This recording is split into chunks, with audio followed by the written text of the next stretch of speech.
Tonight, 24 hours after the first sighting of a drone, there was no end to the chaos at Gatwick. This was the queue for information, 4 hours long, and no good news at the end of it. 110,000 people unable to board their flights. Holiday plans ruined after drones were spotted flying over the runway. This man spent 4 hours waiting to get on a plane which never left this morning. He's now scrambling to find another way to get this to Glasgow. That's a suitcase full of presents for my kids that I wanted to take to them. And my girl is 3 years old. She's been waiting at the window since 3 o'clock this morning for me. And now she's not going to get to see me for a couple more days. Jackie Palmer had booked a day trip to Lapland so her grandchildren Gracie and Keegan could meet Father Christmas. It was supposed to be a lovely surprise, not a huge disappointment.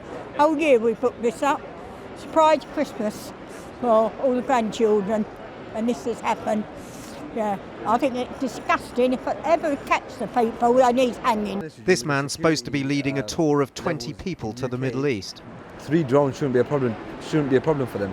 Shouldn't bring down an airport, a big international airport like this, to be honest with you. How would you describe the situation inside? Havoc. For thousands of families here, Christmas is effectively cancelled. There's people crying in there. There's people laying down, sleeping.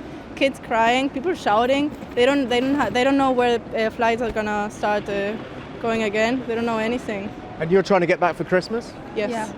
760 flights were due to take off today, but at gate after gate it was the same story. Planes grounded and a runway where the only aircraft moving was a police helicopter.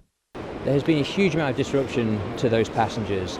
I have members of my team out in the terminal building with welfare, with food, with water, but the reality is these people wanted to go away on their Christmas holidays, and I just feel hugely disappointed that this deliberate act by an individual, this crime, has impacted such a huge number of people.